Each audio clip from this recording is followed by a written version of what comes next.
It's Chris here from Steve Flow. I've got a guest here, Steve. We've tried to have him on before, but I fucked up the audio, so we've had to redo it all. But yeah, it's good to have Steve back. Steve's a customer of the brand, and I've also trained with Steve in person before when he was traveling Australia. So yeah, welcome, Steve. How you going, mate? I'm doing great. Second time's a charm.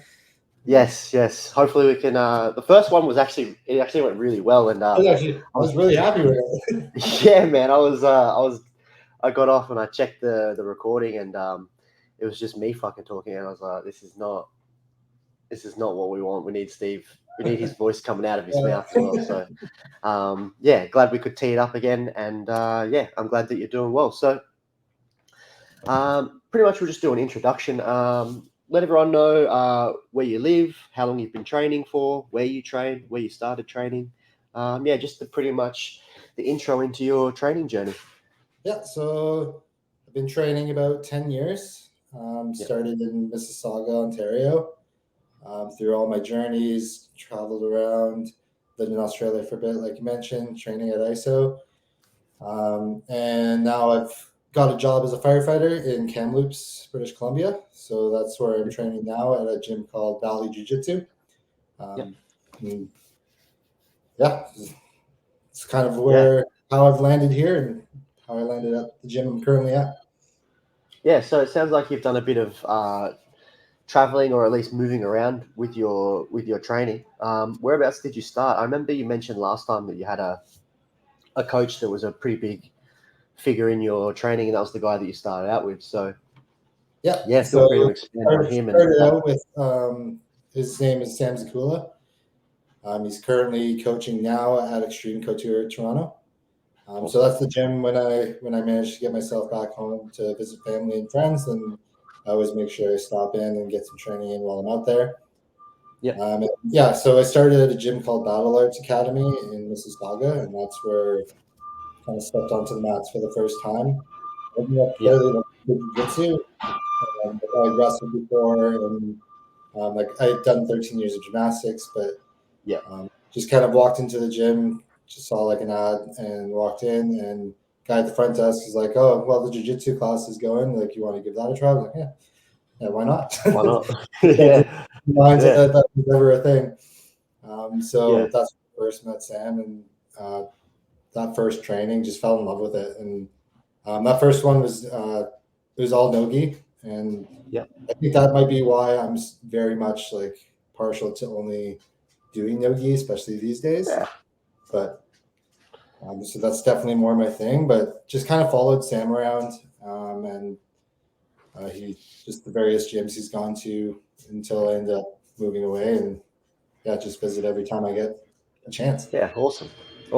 So you mentioned, yeah, you did gymnastics. You said 13 years. Is it 13 years Yeah, that you said you? Yeah. So I'm assuming there would be huge benefits to having that type of training before starting jiu-jitsu. But if would you like to expand on that? What are the things that, if anything, made it easier?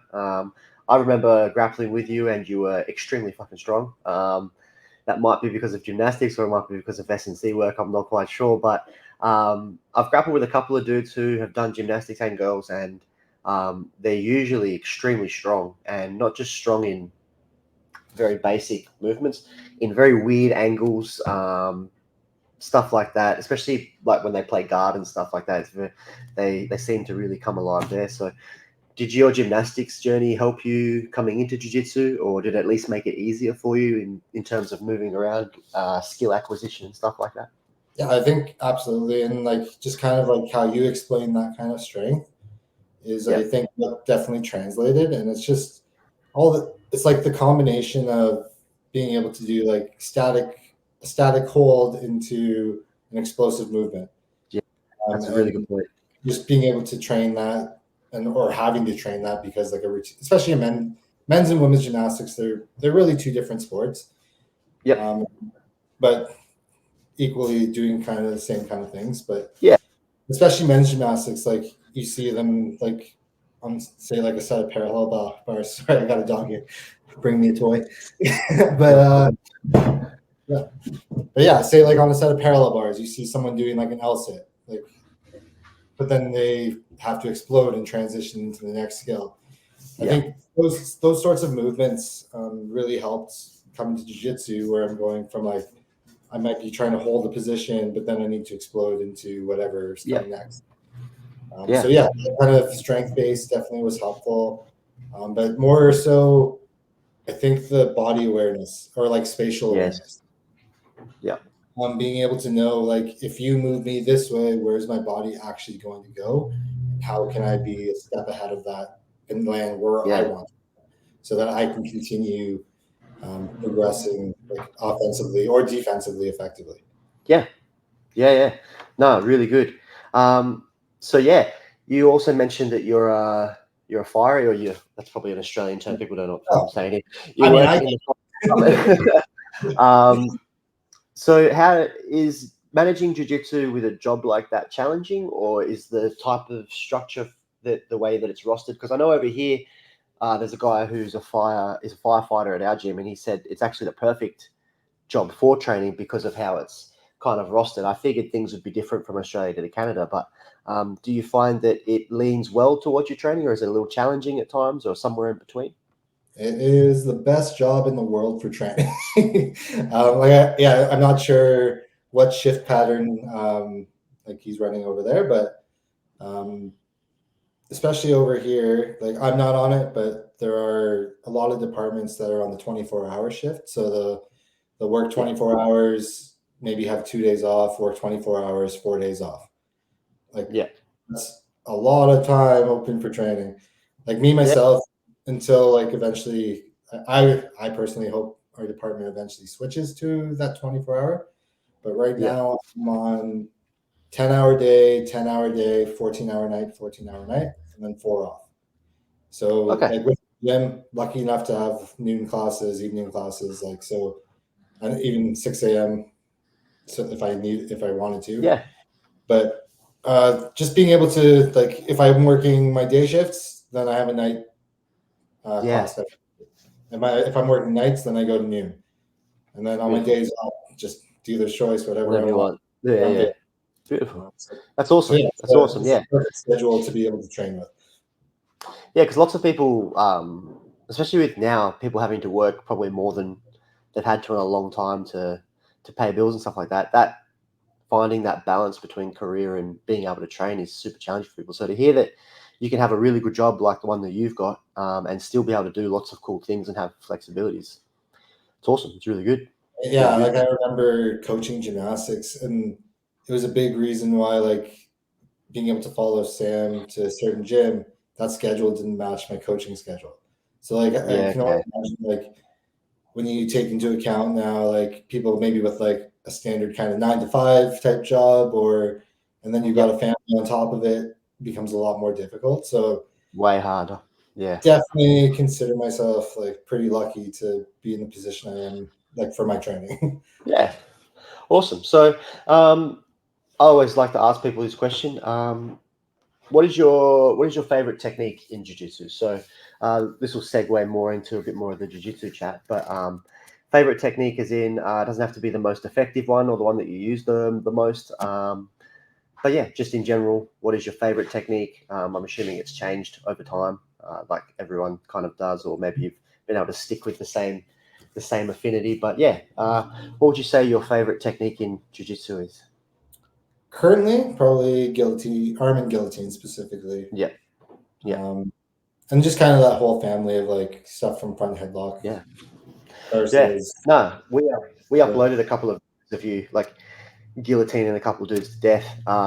And yeah, so it looks like that's right up your alley. It's interesting that you mentioned the arm in one because a lot of people find they have a lot more control with that one, but it's harder to finish. So it yeah, seems like definitely you've got took that a knowledge. lot of work at it and just like playing with arm Yeah, position, because a lot of yeah, people like at the gym they'll ask me like how I do it, or like if I can show them, yeah, and I find that it's difficult, and like everyone's arms are different.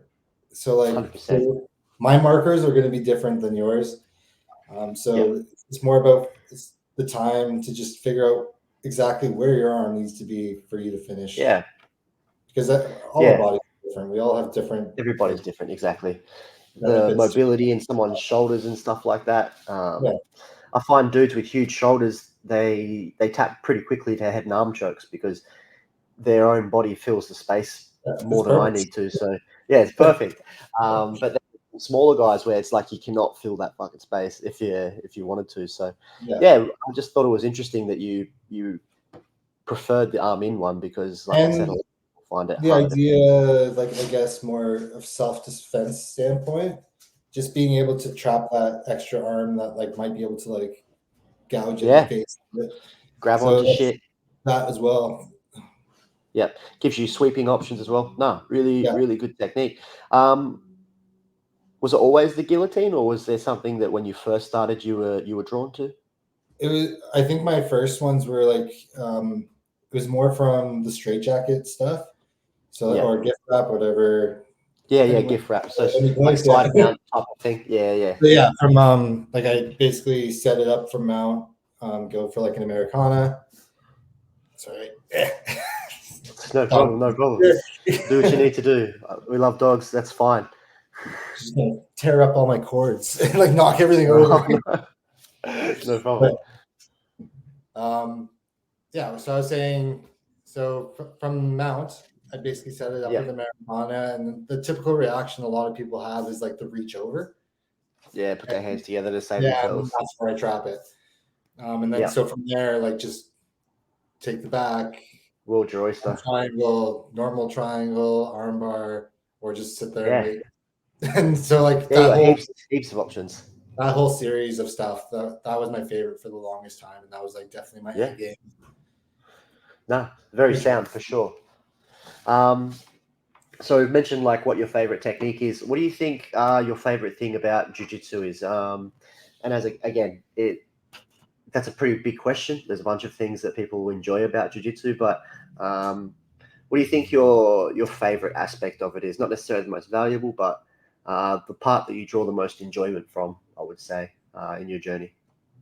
I think just the camaraderie more than anything. Like I'm not ADCC bound. I'm not like I don't care to meet all that much in general. Like occasionally the competition bug will like catch me and then they'll sign up. But it's not something like I'm actively seeking. So like it's not necessarily the competition, even though I'm very competitive.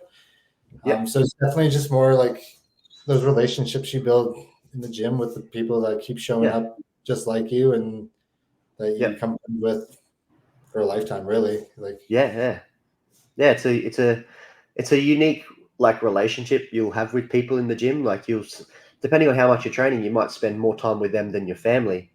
But there's also people that you don't hang out with outside of the gym, but they're like closer than people that you do hang outside of the gym with.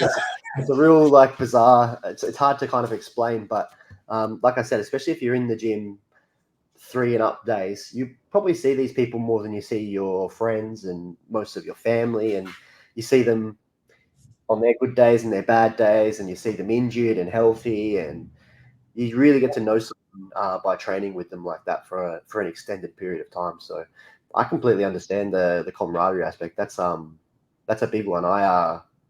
I joined from playing soccer for so many years, literally because I was over being put in teams with people that I didn't align with personally or all that type of stuff. And then I found myself doing jiu-jitsu in a bigger and better team than I've ever been in playing like soccer and footy and all this other shit. So it's super interesting, and it's a really good answer, and I think one that lots of people will be able to resonate with. Yeah. So I mean, kind of adding on to like what you said, you might not be like what you were feeling coming from soccer. But just in doing individual sports, like I've like really just like a theme of my life, like gymnastics to wrestling to jiu-jitsu to then adding Muay Thai. But like at the end of the day, like my success or failure is completely based on me. I'm not having to rely on anyone, like being able to go home and be like, oh, John screwed up. Like we would have won. Like, had I had the opportunity, like, no. It's everything's my fault at the end of the day, whether I win, whether I lose, whether I'm learning in the gym, whether I'm paying attention, whether I'm not. It's all on me. And that's always been an aspect of doing individual sports that I've really liked. It's super interesting because I think the thing that people find with jiu-jitsu that's really challenging is at a certain point you're in control of your own learning. So like, yes, you'll have instructors and they'll give you guidance and they'll teach you technique for sure. But if you try and come into classes and hope that you're going to get taught like a linear technique structure from Monday to Friday, you're going to be waiting a long time. You have to be seeking out what you're good at and what you're bad at and trying to improve those things and all that type of stuff. Because if you kind of sleepwalk through your training, you're gonna find it tough. So your time in individual sports probably highlighted that to you as well. Like only you can save you, and only you are responsible for if something goes wrong. And that's the same with jiu-jitsu. Is from playing soccer, you could blame 10 other players, you could blame referees, you could blame weather, you could blame all this other shit, right? There was so much stuff that took the onus off of you. But when you're doing these solo sports and you're out there, yeah, you train as a team and your teammates make you better and your coach makes you better. But when you're on the competition mat, if you zig when you should have zagged, it's no one else's fault but your own. And if you zig when you should have zigged, the credit's all to you. So, Yeah. yeah, it's a lot of people would shit themselves having that much responsibility on themselves, that kind of ownership of their own learning and their own results. It's cool that that's the part that is the cool part for you because, like I said, a lot of people they just can't handle just being in control of their own learning and their own destiny. Almost, it's almost like it's too much for them. Where people like you and even myself, I feel similar to you. It's the exciting part because then there's no anchors, there's nothing holding you back and stopping you from doing anything that you need to do. And like another aspect to that is we all have our own different style. Like if Yeah, there's like a straight up just linear kind of curriculum like you're talking about, we're all different. We all have different body types. yeah, We all have different abilities, different flexibilities, different injuries from the past, yep, different backgrounds, and like we all aren't going to follow just like one linear plan. Um, eventually, like yeah, those foundational basics of jujitsu, yeah, everyone's going to learn yeah, those. But as you start to get more into the sport and like more time on the mat, you start to realize this does work for me, this doesn't work for me, yeah, and you have to find your yeah. way. You can't So just be a little jiu-jitsu robot that's been programmed to do things. You need to know what you're doing and why you're doing it and when to do it. And you don't get to do those things if you just, like I said, someone's got a controller and they've plugged you in and you're just doing, I do this and this and this and this and that's how it goes. So, what do you think? It's actually funny. This the answer you gave probably would be the answer a lot of people would give for the next question. But what do you think the hardest part about the jiu-jitsu journey is? And again, hard doesn't have to be bad. Hard can be it's fucking hard, but it's good for me. But yeah, what do you think the most challenging or the hardest part about the jiu-jitsu journey's been for you so far? just the ebbs and flows of just staying engaged, like hitting those Yeah, occasional plateaus where maybe like there's times where I don't feel like learning anything. Like it's almost like my sponge is full and I'm yeah, done. I just want to roll. Or yep, like other times, maybe like I'm just feeling stuck. Like I'm not getting better. I'm just kind of stagnant, or like my body's not yeah, doing what I want it to. Just age leads to that too. yeah. And I All these things. yeah, just hitting those moments where like it's hard to like, or like there's no engagement in my mind, or like I'm feeling like that lack of motivation For to sure. really Yeah, learn or go in. But just fighting through those is like the yeah. biggest challenge, and just getting myself there. And like once I'm there, then everything's great. Like I'm Everything's fine. Yeah, with my jujitsu friends. yeah, But yeah. It's interesting. it's still like even when I'm on the mats, having gone in, I still feel the same way. So it's just more just training through it, and eventually I'm back to normal and Yeah, those back where plateaus are those plateaus are interesting because obviously when you're brand new, you learn stuff and it's a huge gain. It's like a 20% gain. As the more and more you train and the more you learn, those 20 percenters and 10 percenters are few and far between. It's now these little 1 percenters or these little 0.5 percenters. So your progress can feel like it's slowed right down, but the reality is the amount of information that's new to you has just shrunk. So because you've already encountered a bunch of stuff, so it's almost like in a video game where like you got the levels and it's harder to get the experience points to go to the next level. It's because what's required is so much more as you get better, and that's why I think people fall into those plateaus. And But like you touched on, if you're able to just push yourself back into the gym, you never regret going. Like I personally, I remember when I was first starting, anytime I thought I didn't want to go and I forced myself to go, I always walked out. I was like, yep, that was the correct decision. And every time I stayed home, I would look and the clock would hit 6 o'clock and I'd instantly be like, you're a piece of shit. Like, so that taught me real early within the first couple of months is that you're not going to feel like going, but I'm not going to regret going. I will definitely regret not going if I just stay here. And there's a bunch of reasons which will stop you from going to the gym, and look, those plateaus. It's a pretty big one for lots of people, I would say. But what do you think is able to get you through those plateaus? You kind of touched on you're just at jiu-jitsu with your jiu-jitsu friends then, and everything's kind of all back to normal. Is it that understanding that you will get better, the trust that you know that you're a person who can learn and you've been through the plateaus before, and it's just about the process and just grinding through it? Yeah, what kind of gets you through those plateaus when you run into them? That kind of experience of just like I've gone through it, just I know what it Yeah, is. Like I'm able to acknowledge that yeah, it's happening. Like and yeah, like a lot of the times it's like I know, like for example, like oh, this week, like the theme is mounts or whatever. And I'm like, yeah, but I don't want to learn mount. Like, I want to do yeah, this. And yeah, so, like, I guess my own kind of like self remedy to some of these is figuring out things like I have a few of the instructionals bought and just going yeah, through those like before I go in, and then like bringing my laptop or having them downloaded to my phone, and like during the roll portion, like the guys that like are kind of my like go-to training partners, like just I talk to them before and just be like, do you want to like help me out with this? So at least like I yeah. know at the end of just going through the motions of like, this thing I don't want to do, at least like There's I'm a going reward at the end. I want Yeah, to. And yeah, yeah, started even doing that for like our open mat days. Is just because I've wanted to get more into like Z guard, for example, right now, and like yeah, it's not happening in the classes, and yep. because that's You got to make it happen. not Yeah, what's on the docket. So I got to make it happen for myself. exactly, So exactly. just talking to the guys that like I know are going to be there and be like, do you want to help me out? Or even if they're not going to be there, I just Yeah, grab people and be like, want to help me out with this? yeah. And Great tips because, like I said, man, that being in control of your learning. If you're too shy to ask these questions or to do it the way that you're mentioning here, or you just don't do it because for whatever reason, you're not going to get what you need. And if you're waiting for the coach to spoon feed you individually what you need in a class full of a bunch of people, you could be waiting a long time. And do you want to do you want to suffer until that comes, or do you kind of want to again take control of your own learning, take control of your own time, spend 5 or 10 minutes before or after class?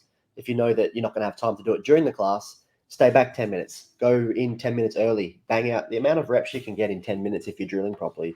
You do that 3 times a week for a month, and you're in the hundreds of reps, and you're ticking these boxes that you wanted to tick. So I think that's a really good tip of again yeah, being proactive and hitting up your training partners, because a lot of people don't do that, and it could be shyness or just not knowing.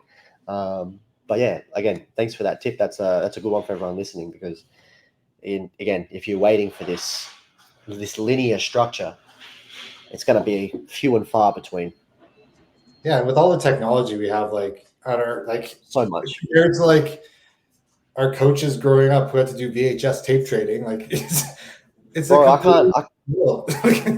My coach Matt, like I can't fathom how he even stuck with the shit. Do you know what I mean? Like I think there was one blue belt at the time, and he would train with them, and then his coach was interstate, so he would see him 3 times a year, and he'd go there, roll for a weekend, and then bring the information back, and he'd torture poor NATO because NATO was his student at the time, and yeah, NATO's suffered so much for all of our growth. He's one of the good guys at jiu-jitsu. But I I think to myself how good I've got it, like at the gym and with all the training partners and all the coaches and all the technology and the access to learning, and it's still hard. Like I couldn't imagine what it would have been like for those pioneer guys where you got a VHS and you got 3 dudes who know what's going on, and it's like, yeah, They're get just good at this. like Yeah, that's what I mean. Like we don't really, like you mentioned, with all the technology and everything that's available to us, you'd be almost insane to not try and take control of some of your own learning. And that doesn't mean you have to be like a YouTube student, but you can definitely grab techniques offline and show your coaches and be like, hey, what do you think of this? How can I implemented this into my game? Is there anything that you see in this which is good or bad? Like the amount of people who don't do that type of stuff is kind of crazy to me because you need it. And yeah, it definitely, like, for a beginner person, definitely valuable to bring it forward to 100%. someone with a little more experience, because even if so I'm much a nonsense brown out belt, there. yeah, I'm a brown belt now. If I see something online or in a match, before I start putting time into it or teaching it to other people after I've drilled it for a while and started using it, is I'll go to Matt and I'll be like, hey, bro, can you just put this through the bullshit filter in case I'm not seeing anything and tell me, one, is this realistic? Two, is this something I should put my time into? And three, is there anything you can see in there that you would clean up? And generally, he's like, no, looks good. Give it a crack and have a go. Like, he very rarely comes in. He's like, And that's that's just bullshit. experience of, like, all the time you have in your own little bullshit filter is able to filter out. Just, you want to make sure, but like for those 100%. beginner people, they see something like, oh, I want to do, like, that looks awesome. Bro, I saw I saw a video online and a guy was trying to buggy choke someone from under scarf hold. And a student come in and was trying to drill it off of the video. I'm like, bro, look, I understand there's a video of it happening, but where you're at, and you'd be far better served to learn to escape scarf hold properly first before you're getting compression crushed. You shouldn't be thinking about how can I choke the dude from here. You need to get the fuck out of here. I don't think you have the time, and the time that your air is going to get sucked out for you to. No. So things like that. It's important to definitely go run it past your coaches if you're not sure. But again, that doesn't mean that you have to just be this someone who's, I only do what my coach says on Wednesdays, and that's my jiu-jitsu. It's like, if that's how you're going to go through it, it's going to be slow. It's going to be hard. But finding that nice balance is definitely important. So yeah, have you got any? You mentioned you compete when you get the itch. Has the itch come? Have you got anything coming up, or is there anything coming up for you, even in your kickboxing or anything like that? Yeah, like I did early January. I did just like a kind of like a smoker Muay Thai thing. Didn't go well. Didn't How'd you train for go? it. Did not train for it. You're insane. Yeah. I'm 36 this year and training or competing against these two 19-year-olds who've been consistently training the last year. I mean, like, I've got my 4 or 5 years under my belt, but like it's it's I had consistency. fun. That's good. Yeah, that's the main thing. That's the main thing. I knew I should lose. Yeah, look, hey, you had a crack. It's good. Yeah. And like I said, you're keeping yourself active, which is good. But jiu-jitsu wise, I signed up for one. So like before I was full-time firefighting, I was doing like, it's like almost like the equivalent of like an internship. It's just called like a work experience program here in BC. I was in a small town. So just, that example of like Friends Forever. But he's the guy who runs that gym out there. He's running a tournament in April. So I'm going to go down. I've signed up anyways. Awesome. Either way, I'm either going to compete in it, or sometimes he tries to wrangle me into reffing, which is the worst thing in my life. You can't win that battle, bro. You got either way, I'll be going down in April to Creston for that. Creston, BC. Awesome. And then my coach here just brought up, it's either in June or July. There's gonna just like I guess kind of like a super fight, like a jiu-jitsu one, but in a cage. So that nice. brings like a fun little variable, at least to like some wall wrestling maybe, or 100%. Well, even like I had one in the cage and I was able to win because the guy couldn't. I had a heel hook and he couldn't roll anywhere because the cage was there. So like things like that, like definitely variables which are really fun to play with, and so again, it's a new experience. It'll be good fun for you, and hopefully, if you do the one in April, definitely that one in Creston, and then maybe the June or July one. I said I'm into it, but we'll see what happens. See how it pans out. Everything is always super flexible. It's not a confirmed one, just like an idea that was thrown at me today. So that's awesome. Yeah. Well, all the best for the. Is it? You said it's in Creston. The April one. Yeah. So yeah, if you do jump in on that, all the best, and same with the super fight. Is there anyone that you wanted to thank for you like to give people this opportunity? There's obviously Kind a of bunch like of people. everyone that I've like very specifically, definitely like the three main coaches I've had, like especially like Sam Zakula, who's like my starter. Definitely Matt, over I'll there in pass it on. Adelaide. Love that guy. He's He's stuck fucking with hilarious. it. And then yeah, my coach here, Mike. And then some of my main training partners, like there's this guy in Fredericton now. He's a firefighter as well, but his name's Rory. Yep. He definitely kept me sane while I was doing that work experience program in Creston. So, like, Awesome. definitely thankful for that guy. And I was definitely the nail 99% of the time to his hammer. And yeah, and this guy, one of my main training partners here, Zach. He's got injured at his last comp, but definitely hoping for the best that he can get back on the mat. Well, wish him a speedy recovery. Hopefully he's all good. Yeah. Well, Steve, it was great talking to you. I think this actually kind of went smoother than the first one, which I was skeptical about. That's it. And the audio is definitely saved. So this one will be getting uploaded. Again, I appreciate you making the time twice, not just once. And yeah, for being an awesome guest. You had some really cool answers and good insights from someone who's done some cool stuff before and is doing some cool stuff while they're training. Because lots of people believe that if you want to get good at jiu-jitsu, you have to have a piece of shit career so that you can train, and that's just not the truth. So and you're fucking 36 and you look 21, so that's also good for you. But yeah, no, it was great chatting to you again, man. And I said this last time, but it was awesome training with you when you were here. So I hope your training continues to go well and you do well in any of the tournaments that you choose to enter, and you stay nice and healthy. It was good chatting to you, Steve. Thank you. Thanks. No, thanks for having me on again. Like, I appreciate it. Anytime. Take care, bro. Yeah. See ya.